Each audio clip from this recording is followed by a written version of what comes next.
أما بعد فأعوذ بالله من الشيطان الرجيم.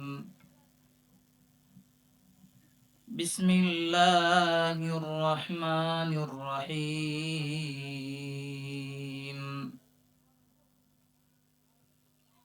وقضى ربك ألا تعبدوا إلا إياه وبالوالدين إحسانا إما يبلغن عندك الكبر أحدهما أو كلاهما فلا تقل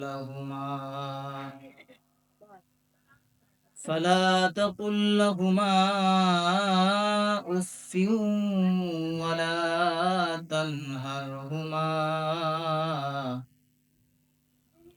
وقل لهما قولا كريما.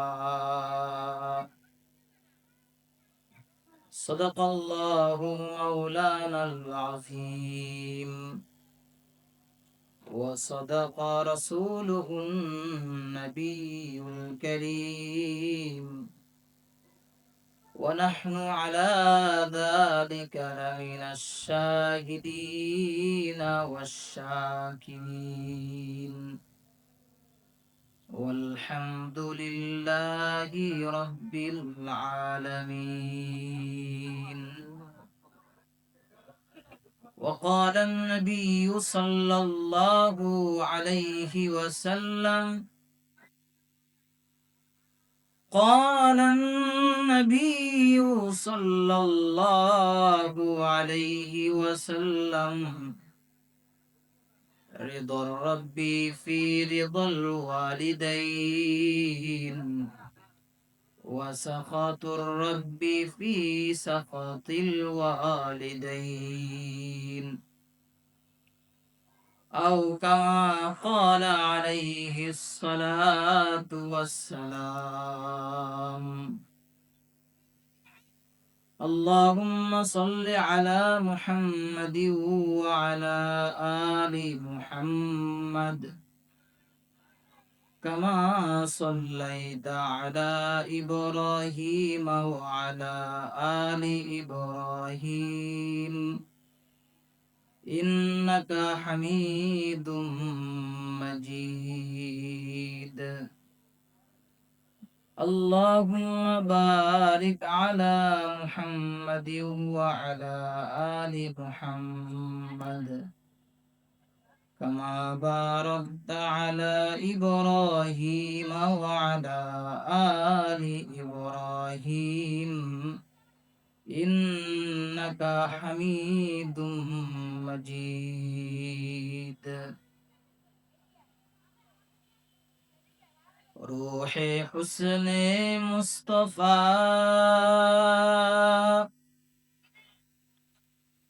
روح حسن مصطفى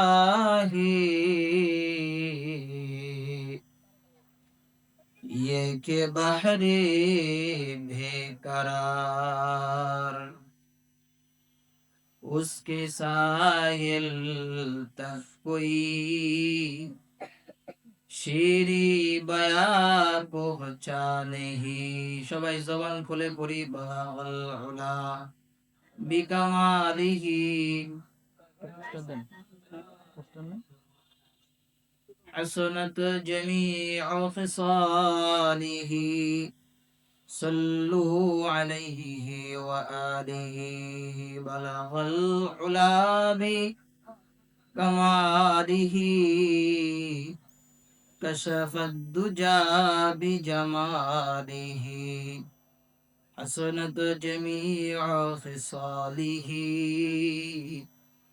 صلوا عليه وآله. الحمد لله জামিয়াতুস সুন্নাহ আল ইসলামিয়া মাদ্রাসা কর্তৃক আয়োজিত আজকের এই নুরানি মজলিসের সম্মানিত সভাপতি, বিশেষ অতিথি, সম্মুখপ্রাণে বসা দিন প্রিয়, ইসলাম প্রিয় সর্বস্তরের মুসলমান ভাইরা, আজকের মাহফিলে যিনি প্রধান আকর্ষণ ছিলেন, সারা বাংলাদেশের লক্ষ কোটি আলেমের উস্তাজ, আমাদের মধ্যমণি, হাজারো যুবকের হৃদয়ের স্পন্দন, এ যুগের শামসুল হক ফরিদপুরি রহমতুল্লাহ আলাইহি, এ যুগের হাফিজ জি হুজুর রহমতুল্লাহ আলাইহি, এ যুগের সৈয়দ মোহাম্মদ মুফতি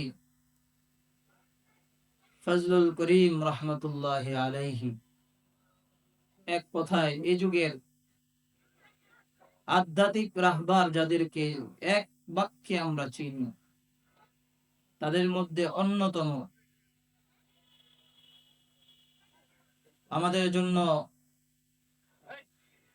রবের পক্ষ থেকে এক নিয়ামতের নাম, হয়তো আপনারা অনেকে চিনেন। দেশের পরিস্থিতি খেয়াল করে হয়তো এখানে অনেক মানুষের সমাগম না, তারপরেও মাইকের আওয়াজ যদ্দূর যাচ্ছে, যাদের কানে পৌঁছেছে, পোস্টারিং হয়েছে, সকলেই হুজুরের নাম দেখলেই চিনে। বাংলাদেশের অন্যতম শীর্ষ আলেমে দ্বীন হযরতুল আল্লাহ হযরত মাওলানা মুফতি দিলওয়ার হুসাইন দামাত বরকাতুহুমুল আলিয়া। কি বলেন, চিনেন না আপনারা? কথা বল না, চিনেন না আপনারা? বারাকাল্লাহু ফি হায়াতি, আল্লাহ তাআলা আমাদের মাথার উপরে এই সমস্ত বুজুর্গানে দ্বীনকে আরো দীর্ঘ হায়াত দান করেন। সবাই বলেন আমিন। আরো জোরে বলেন আমিন। মিয়া বুঝেন না তো, হারায় গেলে বুঝবেন, হারায় গেলে বুঝবেন। এই সমস্ত বুজুর্গ হযরতের দিকে তাকায়া থাকলেও সগীরা গুনাহ মাফ হয়। সুবহানাল্লাহ, সুবহানাল্লাহ। তো আসতে বলেন, আরো জোরে কোন সুবহানাল্লাহ। বাংলাদেশের পরিস্থিতি কি আগের মতো আসেনি? হ্যাঁ, নারায়ে তাকবীরের ধ্বনি কি এখন দেওয়া নিষেধ? তাহলে চুপ করে বসে থাকেন কে? জোরে কোন নারায়ে তাকবীর। আরো জোরে নারায়ে তাকবীর। হ্যাঁ, তাইলে শোনা বোঝা যাইবো মাহফিল হইতেছে। আকবর কমপ্লেক্সের সুনামধন্য মুফতি আজম, আমাদের উস্তাদ সমতুল্য, হযরতের মাদ্রাসার পাশেই আমি এক জায়গায় হিফজ বিভাগে পড়তাম। আলহামদুলিল্লাহ, হযরতের মসজিদে প্রতি জুমায় গিয়ে হযরতের সামনে বসে জুমার বয়ানগুলো শোনা সৌভাগ্য আমাদের হয়েছে। আলহামদুলিল্লাহ। এই সমস্ত বুজুর্গ হযরত যেদিন চলে যাইবে, ওই দিন বুঝবেন আকবর কমপ্লেক্সের মুফতি দিলার হোসাইন দামাত বরকাতুহুম আল্লাহর পক্ষ থেকে বাঙালি জাতির জন্য কত বড় নিয়ামত ছিল। কথা বলেন ঠিক না বেঠিক? তো যাই হোক, হযরত হয়তো আমার কথাগুলো শুনতেছেন,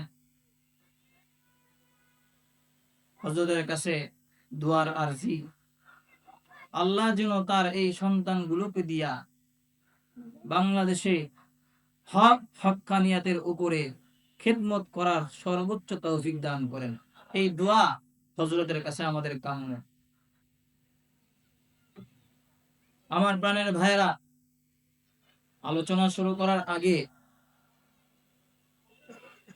আপনাদের কাছ থেকে একটা ওয়াদা নিতে চাই। সামনে নির্বাচন না, কথা কয় না। সামনে নির্বাচন জানেননি আপনারা? হ্যাঁ, কয় তারিখ? কয় তারিখ? হ্যাঁ, বুঝছে শুন না। নির্বাচনের আগে দেখবেন বহুত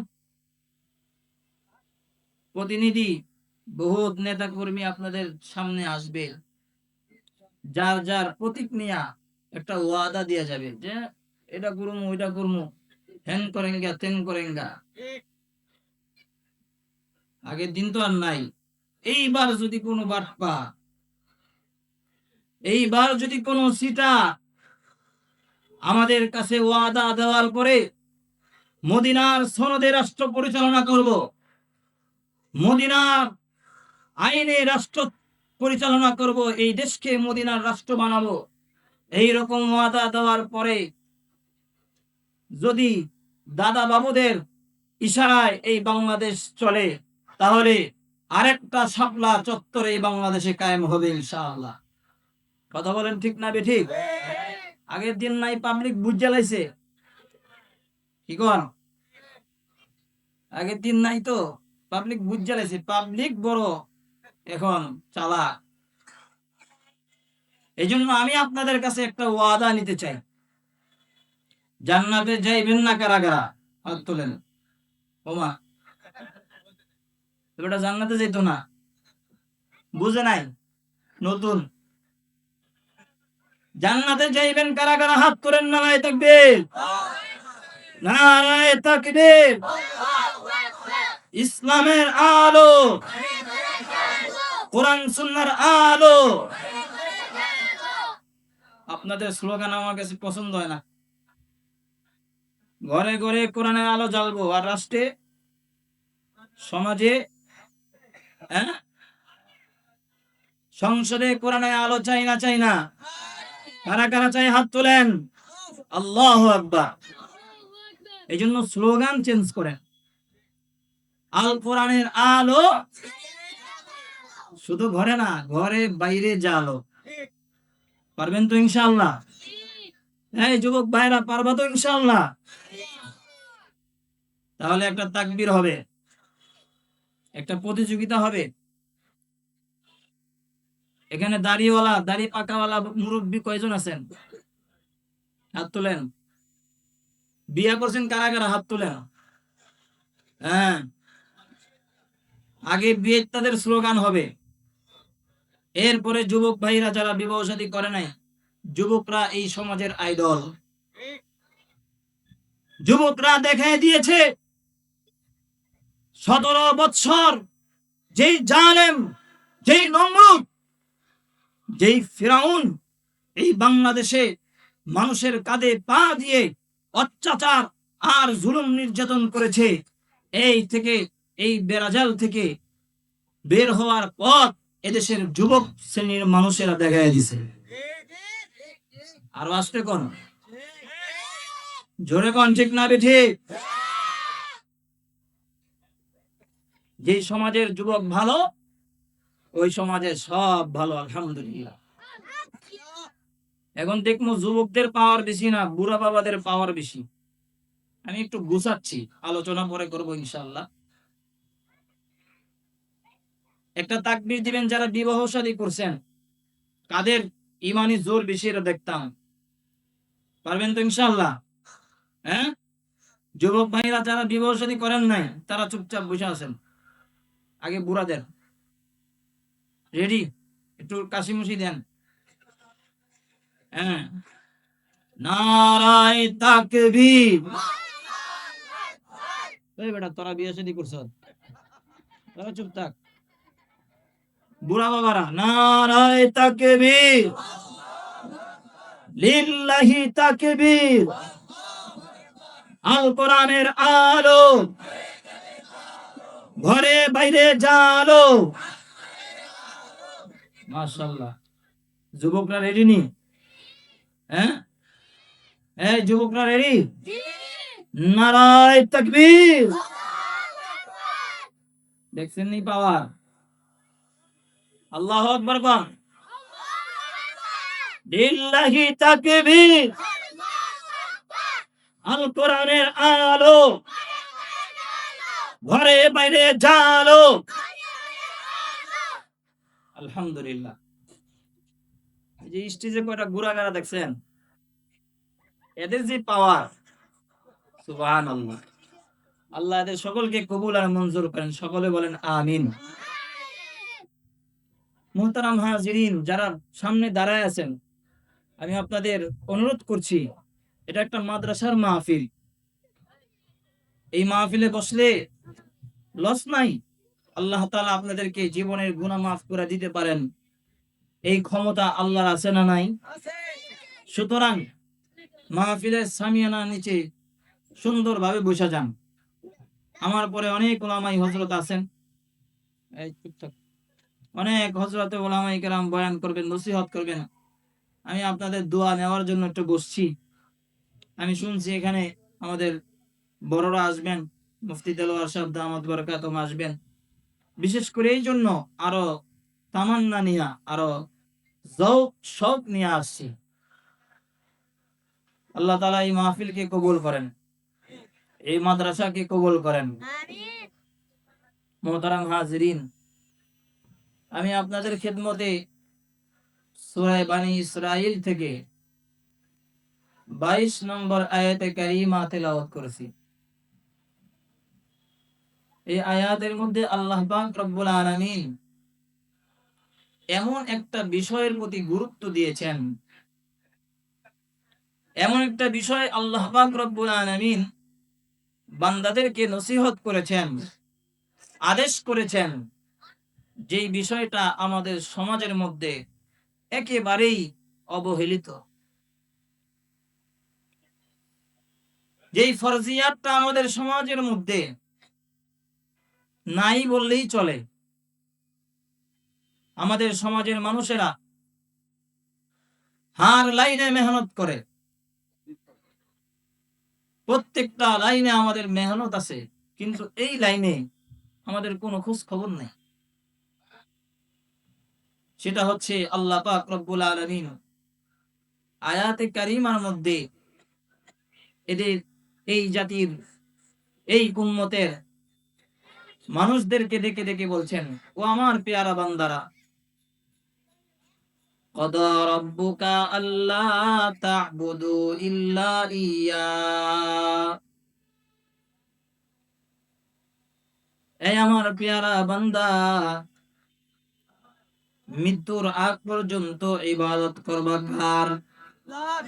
জোরে কোন কার? আরো জোরে আওয়াজ দিয়া বলেন কার? আমরা মসজিদে যাই, সিজদা করি কার জন্য? আল্লাহ পাক রব্বুল আলামিন বলেন, বান্দা হায়াতে যতদিন পৃথিবীতে বাঁচবা, ক্বাদা রাব্বুকা আল্লা তা'বুদু ইল্লা ইয়্যা, এই বান্দা যতদিন হায়াত পাইবা ততদিন আমি রবের ইবাদত করবা, তোমাদের উপরে ফরজ।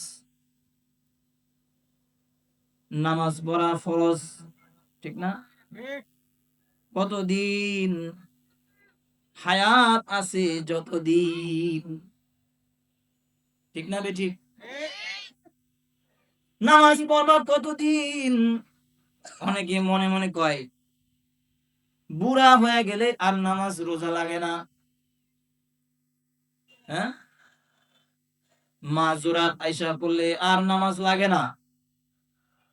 অনেকে তো মসজিদে যাইয়া কোন রকম পেট ব্যথা, বাস মাসালা বানায় নিছে, সভাপতি সাহেবের চেয়ারটা দেওয়া লাগে, চেয়ারের মধ্যে বসে আগে নামাজ পড়ে। আছে না নাই? কম না বেশি? সব ডায়াবেটিস মার্কা, কথা বল না। সব ডায়াবেটিস মার্কা মুসলমান এখন সমাজে, কোনো কারণ নাই। কয় হুজুর, কয় চেয়ারে, ইমাম সাহেব কয় চেয়ারে বসেন কেন? চেয়ারে বসে নামাজ পড়া তো চেয়ারে বসে নামাজ পড়া জায়েজ আছে? হ্যাঁ, মুফতি সাহেব আছে, জিজ্ঞাসা করেন। কয় ইমাম সাহেব কয় কি হইছে সভাপতি সাহেব, কয় কইেন না গ্যাস্ট্রিক। ইমাম সাহেব কয় তোমার এই প্লাস্টিক সারা জীবন গ্যাস্ট্রিক আর প্লাস্টিকের অজুহাত দিয়া চেয়ারে বসে বসে নামাজ পড়ে, এই মার্কা মুসলমান। আপনাদের এই এলাকা নাই, আমাদের কেরানীগঞ্জ আছে, আসেনি? আল্লাহ তাআলা বলেন বান্দা হায়াত যতদিন ইবাদত আমি রবের ততদিন কোন অজুহাত চলবে কি কোন চলবে? মুসলমান ভাইরা আমার, আল্লাহ তাআলা আয়াতের মধ্যে আল্লাহর ইবাদতের নির্দেশ দিয়েছেন। একটা মানুষের উপরে রবের হুকুম ফরজিয়াত, ফরজ নামাজ যেমন ফরজ, আল্লাহ বলেন আল্লাহ তা'বুদু ইল্লা ইয়াহু ওয়া বিল ওয়ালিদাইনি ইহসানা। বান্দা আমার ইবাদত করা যেমন তোমার উপরে ফরজ, আরেকটা ফরজ আছে তোমার উপরে। এই ফরজের নাম হচ্ছে তোমার পিতা মাতার খিদমত করা। ঘরে দুইটা লোক আছে, বুড়া বুড়া বুড়ি দুইটা মানুষ আছে, রবের ইবাদত যতদিন আল্লাহ তাআলা ফরজ করছেন ঠিক ততদিন পর্যন্ত হায়াত যতদিন পাইবা বুড়া মা বাবার খিদমত করা আল্লাহ তাআলা ফরজ করছেন। কত দামি বানাইছেন, রবের ইবাদতের পাশে মা বাবার খিদমতের কথা আল্লাহ উল্লেখ করছেন। ইম্মা ইয়াবলুগান্না ইনদাকাল কিবার আহাদুহুমা আও কিলাহুমা। আল্লাহ তাআলা বলেন বান্দা তোর পিতামাতা যদি দুই জনের একজন হয়, দুই জনের একজন হয়, বার্ধক্যে পৌঁছে গেছে, বুড়া হয়ে গেছে, বুড়া মা বাবার সাথে অসৎ আচরণ করা যাবে না। এখানে অনেক আল্লাহর বান্দা যদি হাজিরা নেই, তাইলে এমন পাওয়া যাবে পিতা মাতা দুজন দুনিয়ায় বেঁচে নাই। আবার অনেকে পাওয়া যাবে মা আছে অথবা বাবা নাই। অনেকের এমন সন্তানও পাওয়া যাবে যার পিতা মাতা উভয় দুনিয়া থেকে চলে গেছেন। আবার অনেক আল্লাহর বান্দা আছে যার নিয়ামত মা বাবা, আল্লাহর পক্ষ থেকে এমন একটা নিয়ামত, এই নিয়ামত দুইটা আছে, মাও জীবিত আছে বাবাও জীবিত আছে কিন্তু অবহেলিত। এই ঢাকা গুলশান বনানীর দিকে তাকা, গুলশান বনানী আর বনাশ্রীর মতো হাই কোয়ালিটির সমাজের দিকে তাকায় দেখেন, ঘরের মধ্যে কুকুর পালার জায়গা আছে, মা রাখার জায়গা নেই। আর আসতে কোন ঠিক না বেটি? কথা সত্য না অসত্য? এই বাংলাদেশে এমন আল্লাহর অনেক বান্দা পাওয়া যায় যাদের ঘরের মধ্যে কুত্তা পালে কিন্তু মারে রাখে না, যার ঘরের মধ্যে পশু পাখি পালে কিন্তু বৃদ্ধা বাবাকে তারা পালতে রাজি না, বৃদ্ধাশ্রমে পাঠায় দেয়। আছে না নাই? কথা কোন বাবাজি, আছে না নাই? মুসলমান ভাইরা আমার, আমাদের এই সমাজের মধ্যে এমনও অনেক আল্লাহর বান্দা আছে বছরের পর বছর বিদেশের বাড়ি কাটায় কিন্তু মা বাবার খোঁজ খবর নেয় না। নাই? এমন আল্লাহর অনেক কুলাঙ্গার বান্দা এই সমাজের মধ্যে আছে, বিদেশের বাড়িতে গেছে কিন্তু মার খবর নেই। জুলফিকার আহমদ, জুলফিকার আলী নকশবন্দি রহিমাহুল্লাহ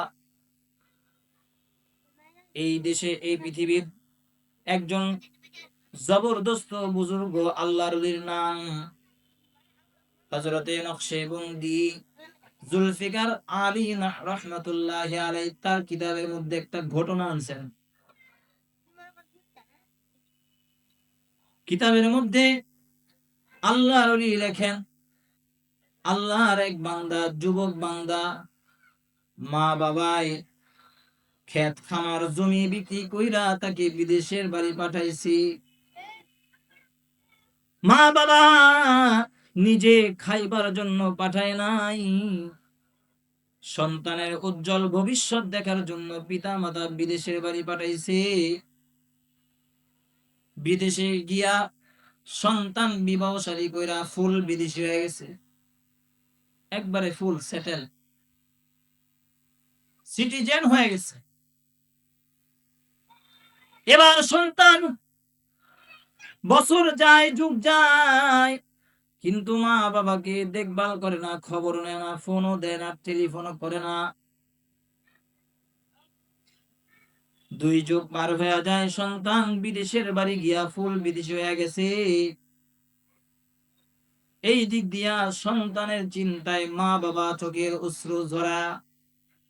শেষ বয়সে সন্তানকে হারায়া সন্তানের বিচ্ছেদ অন্তরের মধ্যে নিয়া আল্লাহর কাছে কান দেয়ার কয়, আল্লাহ শেষ বয়সে আমার সন্তানটা আমার কোলে ফিরাইয়া দিও আল্লাহ।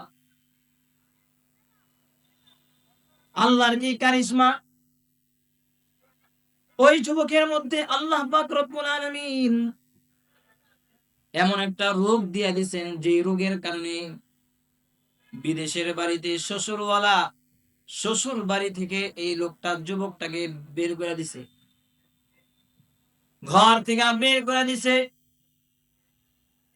আল্লাহ পাক এই যুবকের মধ্যে একটা রোগ তৈরি করে দিছে, যে রোগের কারণে বিবিও স্বামীকে রাখবার চায় না, বিবিও তাকে তালাক দিয়ে দিছে, ডিভোর্স দিছে। এই যুবক বিদেশের বাড়িতে এখন একেবারে অসহায় হয়ে গেছে, আশ্রয় দেওয়ার মতো বিদেশের বাড়িতে তার কেউ নাই। এখন মনে হচ্ছে, আয় হায়, বিদেশের বাড়িতে থাকবার কোনো জায়গা আমার নাই, আত্মীয় স্বজন বন্ধু বান্ধব থাকার মতো জায়গা আমার নাই। হঠাৎ মনে হয়েছে, বাংলাদেশে আমার মা বাবা থাকে, দুনিয়ার সকল মানুষ আমারে তাড়ায়া দিতে পারে, কিন্তু মা বাবা আমারে কখনো তাড়ায়া দিবে না।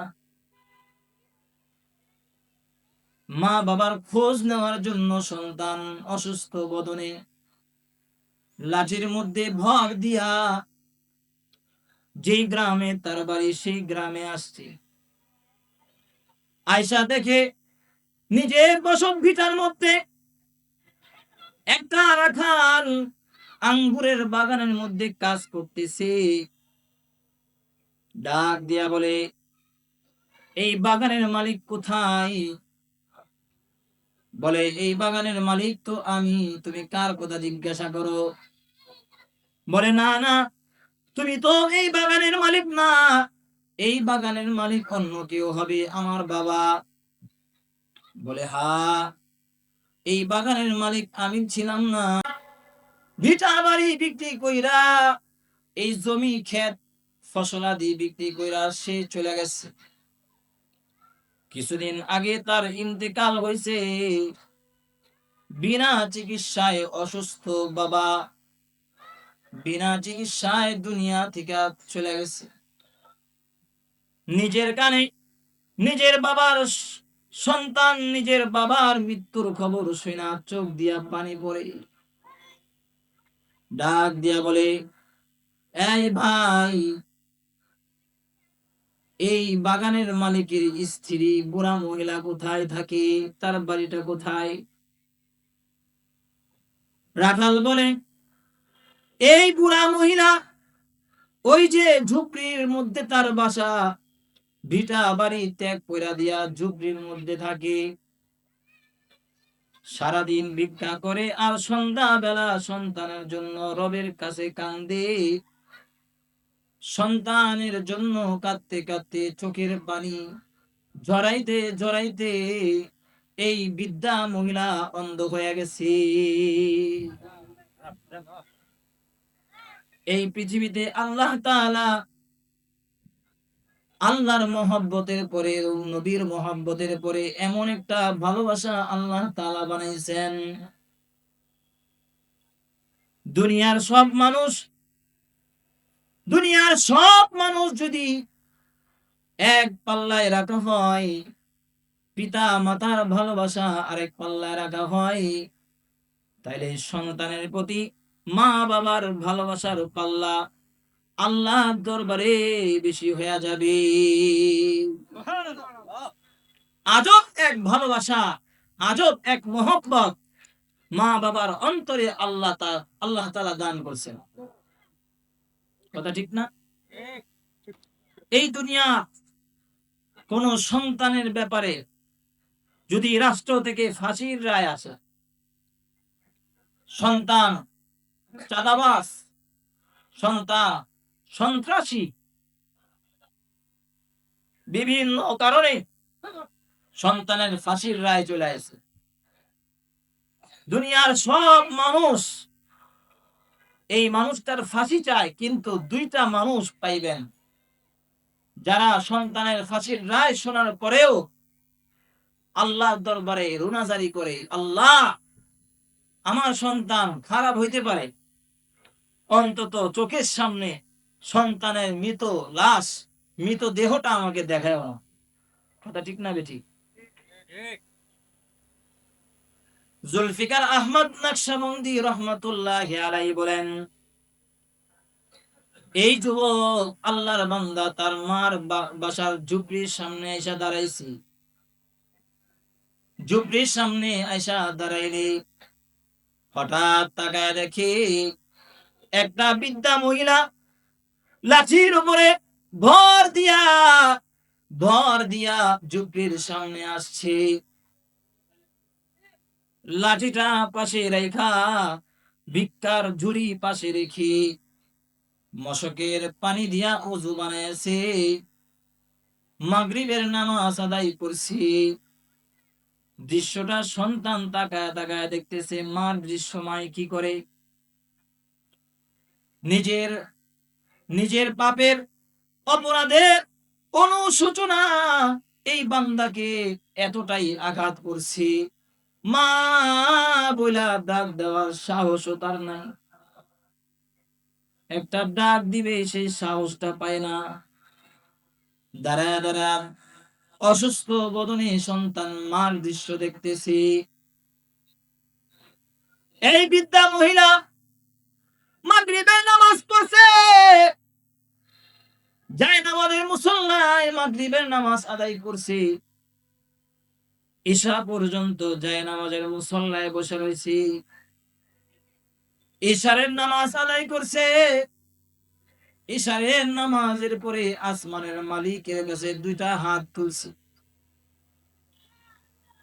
দুইটা হাত তুইলা আল্লাহর কাছে ডাক দেয়া বলে, ওগো আল্লাহ, 2 বছর আগে, 2 যুগ আগে স্বামী কেড়ে নিলা, কোনো আফসোস নাই, আমার সন্তানটাকে নিয়ে গেলা, বুকটা খালি করে দিলা, কোনো আক্ষেপ নাই আল্লাহ। কিন্তু আল্লাহ,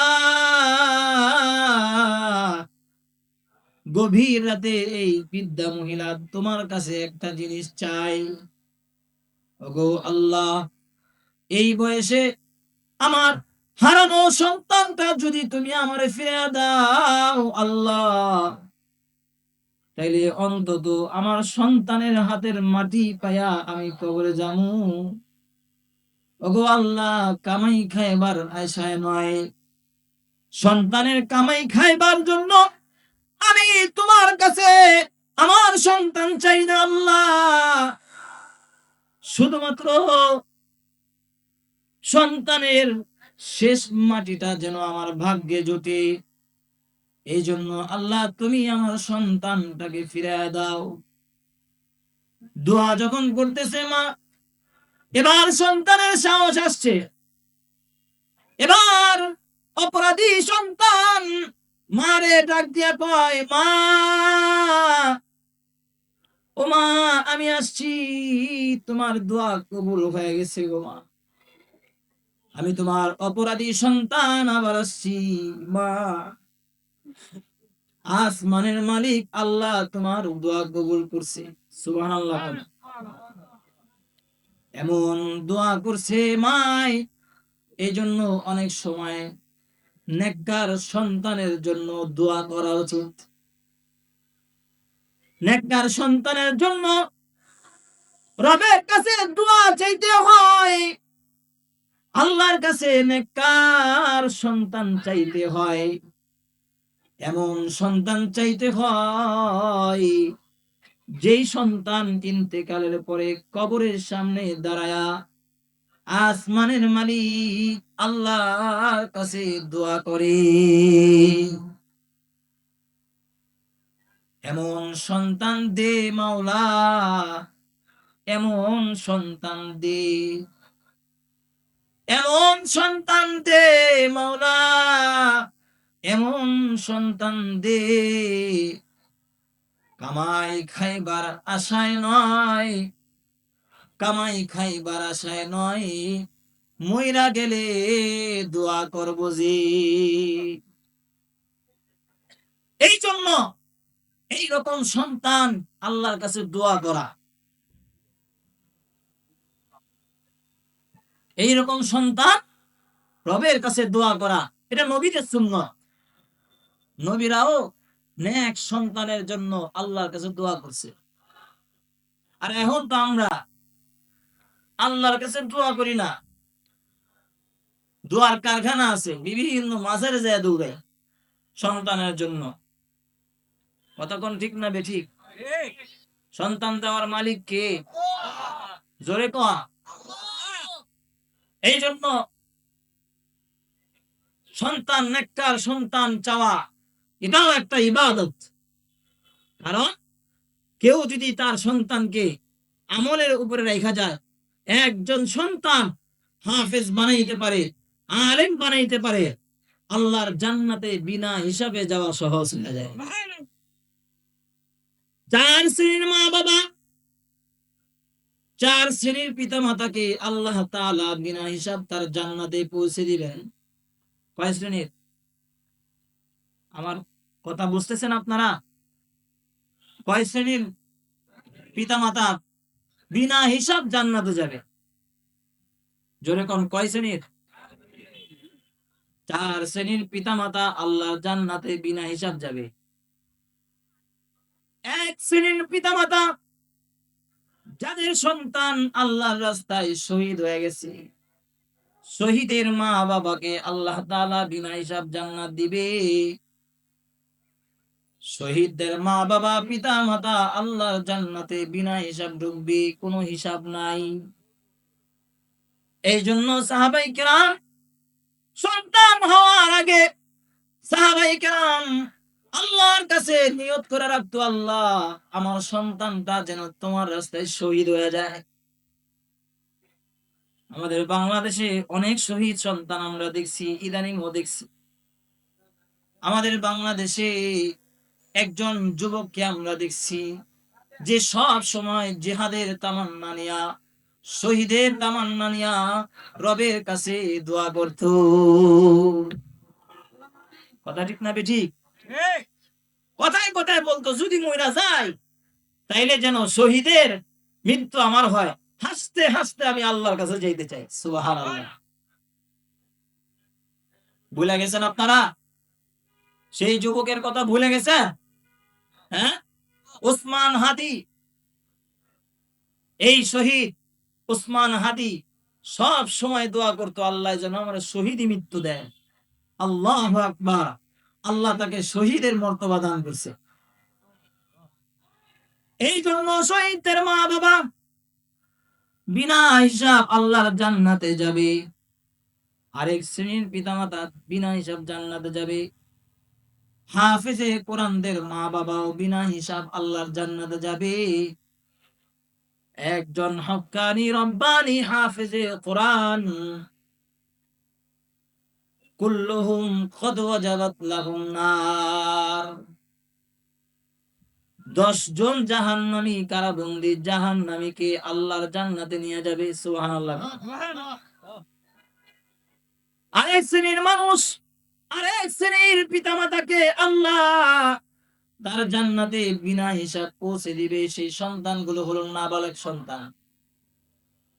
যাদের নাবালক সন্তান দুনিয়ায় আসবার পরে আল্লাহর কাছে চলে যায়, দুনিয়ায় আসবার পরে যাদের সন্তান আল্লাহর কাছে চলে যায়, ওই সন্তানগুলো, নাবালক সন্তানগুলো হাসরের ময়দানে পিতা মাতাকে আল্লাহর জান্নাতে নিয়ে যাবে।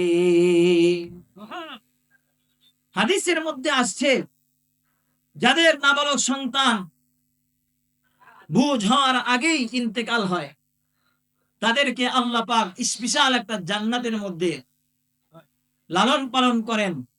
ওয়াসাম্মুহু বাইতাল হারাম, বাইতাল হামদ। জান্নাতের মধ্যে অনেক বড় বড় প্রাসাদ হবে। এই প্রাসাদের সামনে সাইনবোর্ড লাগানো হবে। সেই সাইনবোর্ডের নাম থাকবে বাইতুল, বাইতুল হামদ। এই বাইতুল হামদ নামক যেই অট্টালিকা, যেই প্রাসাদগুলো থাকবে, এগুলো হবে ওই সমস্ত মা বাবা যাদের সন্তান দুনিয়ায় ভূমিষ্ঠ হইয়া, দুনিয়ায় জন্ম নিয়া আবার বুঝ হওয়ার আগে ইন্তেকাল করছে। সুবহানাল্লাহ। অনেক মা বাবা 7 বছর, 8 বছর পরে, 12 বছর পরে আল্লাহর কাছে চাইয়া একটা সন্তান পায়। আবার দেখা যায় কিছুদিন যাওয়ার পরে ওই সন্তানকে আল্লাহ তাআলা দুনিয়া থেকে নিয়ে যায়। হয় না? হয় না? এমন হয় না? আল্লাহর নবী বলেন, ওই সমস্ত পিতামাতা আল্লাহ তাআলা তাদেরকে এমন সান্ত্বনা দিবেন, যে সান্ত্বনা দেওয়ার পরে ওই পিতামাতা দুনিয়ার সন্তান হারাইবার দুঃখ ভুলে যাবে। একটা নিষ্পাপ মাসুম সন্তানকে যখন আজরাইল আলাইহিস সালাতু ওয়াস সালাম নিয়ে যায়, আরশের মালিক আল্লাহ তাআলা আজরাইলকে বলে, এই আজরাইল, আমার বান্দার কলিজাটা টাইনা ছিঁড়া নিয়ে আসলা, তোমার কি মায়া লাগে না? আমার বান্দার কলিজাটা ছিঁড়া আনলা, তার কলিজার ধন, তার সন্তানটাকে নিয়ে আসলা। ফেরেশতারা রে, তোমরা সাক্ষী থাকো, এত কষ্ট করার পরে একটা সন্তান আমার কাছ থেকে ফিরা চাইছি, সন্তান দেওয়ার পরে আমি আল্লাহ আবার নিয়ে আসলাম। আমার বান্দার অন্তরে যে পরিমাণ কষ্ট, আমি আল্লাহ এই সন্তানদেরকে বাইতুল হামদে বসবাস করায়া, লালন পালন করায়া, বিনা হিসাব তার মা বাবারে জান্নাতে পৌঁছায়া, আমি এই কষ্টের বিনিময়ে আমি আল্লাহ দান করব। এই জন্য শিশু অবস্থায় সন্তান হারাইলে কষ্ট কিছু নাই, এটা জান্নাতের টিকেট। সুবহানাল্লাহ কইবেন না?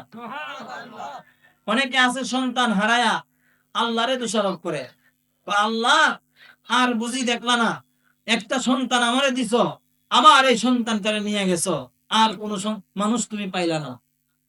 এইরকম আজব আজব কথা আমাদের সমাজের মা বোনরা বলে।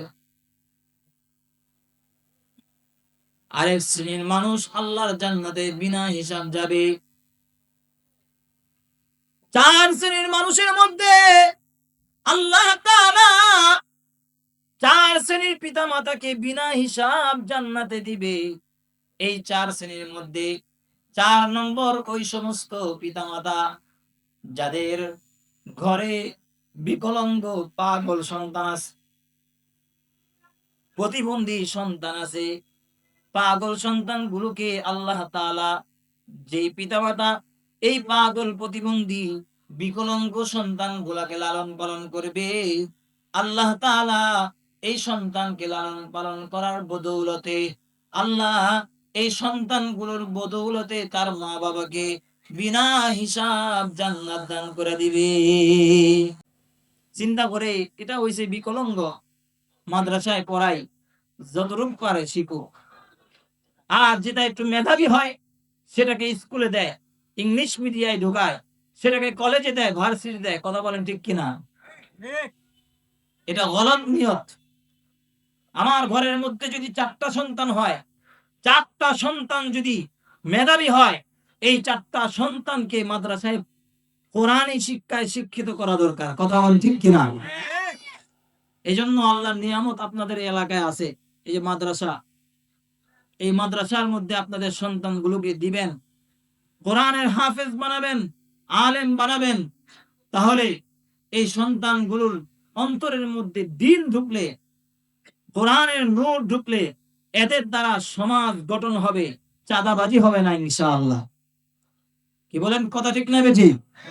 এই যে আপনাদের এলাকার মধ্যে ঢাকা 13 আসনে বাংলাদেশের একজন, এই মোহাম্মদপুরের একজন কৃতি সন্তান, হাজারো লক্ষ কোটি মুসলমানের যুবকদের হৃদয়ের স্পন্দন আল্লামা মামুনুল হক দামাত বারাকাতুহু মাদ্রাসায় শিক্ষিত, মাদ্রাসায় পড়ে আলেম হয়েছেন, মুহাদ্দিস হয়েছেন, শাইখুল হাদিস হয়েছেন। এই সমস্ত শাইখুল হাদিসের দ্বারা সমাজের মধ্যে কোন বিশৃঙ্খলা আর চাঁদাবাজি, লুটপাট হবে না ইনশাআল্লাহ। কথা ঠিক না বেঠিক? আল্লাহ পাক আমাদেরকে ডরায়েন না, আগের দিন নাই মিয়া। আপনারা কি মনে করেন শাইখুল হাদিস আল্লামা মামুনুল হক যদি এই ঢাকা 13 আসন থেকে আপনাদের মহব্বত আর ভালোবাসা নিয়ে বিপুল ভোটে জয়লাভ করে এই মোহাম্মদপুরের এলাকার চিত্র পাল্টে যাবে ইনশাআল্লাহ? আপনারা আমার কথার সাথে একমত? কারা কারা একমত? নারায়ে তাকবীর। এখন আলেমরা, হুজুর আসবেন মনে হয় না? হুজুর আসবেন আজকে ইনশাআল্লাহ, আপনাদের সাথে সাক্ষাৎ করবেন। খুশি না বাজান? আরো জোরে খুশি না বাজান? রাস্তায় আছে আলহামদুলিল্লাহ। কোন এইরকম শাইখুল হাদিস সব জেলার মধ্যে পাওয়া যায় না, আপনারা পাইছেন ভাগ্যবান। মুসলমান, মোহাম্মদপুরের বসিলার মুসলমানদেরকে বলা যায়, তোমরা শাইখুল হাদিসকে পায়া যদি মূল্যায়ন না করতে পারো, কিয়ামত পর্যন্ত এর খেসারত তোমাদেরকে দিতে হবে। সুতরাং চোখ কান খোলা রাখেন, একটা ভোট যেন ইসলামের বিপক্ষে না যায়। রাজি আছেন তো ইনশাআল্লাহ? কারা কারা রাজি আছেন? দাঁড়ায় আল্লাহকে দেখায় দেন, দাঁড়ায় দেখায় দেন। নারায়ে তাকবীর। আল্লাহ সকলকে কবুল আর মঞ্জুর করেন। হুজুর চলে আসছে, হুজুরকে বসায় রেখে কথা বলাটা আমার বেয়াদবি মনে করি। এজন্য আমি আজকে আপনাদের কাছ থেকে দোয়া নিলাম, বিদায় নিলাম।